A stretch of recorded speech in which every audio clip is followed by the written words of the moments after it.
عام 2017 قرر الكرد إجراء استفتاء شعبي رسمي على حق تقرير المصير والاستقلال عن العراق.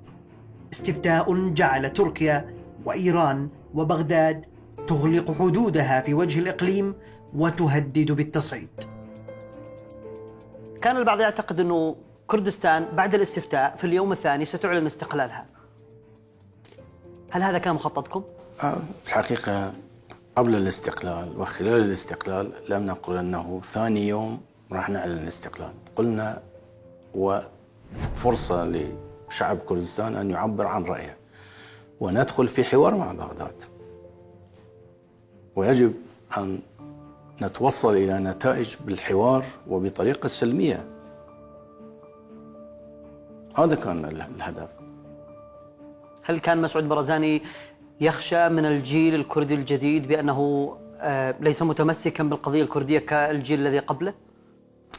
بالنسبة لي الانتصار الكبير هو النسبة الكبيرة اللي صوتت لصالح الاستفتاء. الحقيقة أنا ما كنت أتوقع أنه 93% من أبناء شعب كردستان يصوتون بنعم للاستفتاء، وعندي كان هذا أكبر انتصار. ردود الأفعال الدولية، هل كان في يعني بشكل عام الدول أبرز دول اللي كانت تدعم هذا الاستفتاء مين كانت؟ والله كثير من الدول اللي قبل الاستفتاء يعني وعدونا أو أعربوا عن مواقفهم، إذا حتى مو مؤيدة ما راح تكون معارضة، تخلوا عن وعودهم. مثل مين؟ أقدر أقول لك الكل بدون استثناء.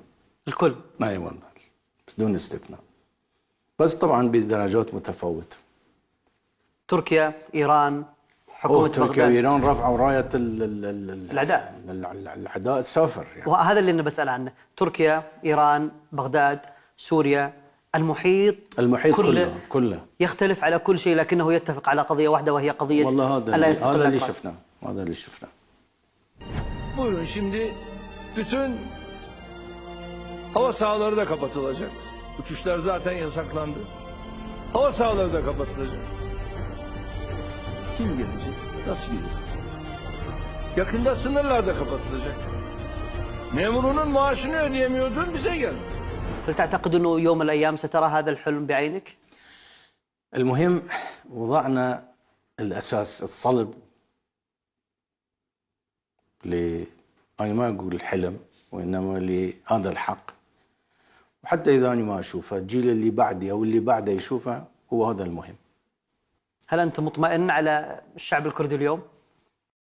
طبعا أنا مطمئن لأن الشعب الكردي أثبت أنه لن يستسلم أبدا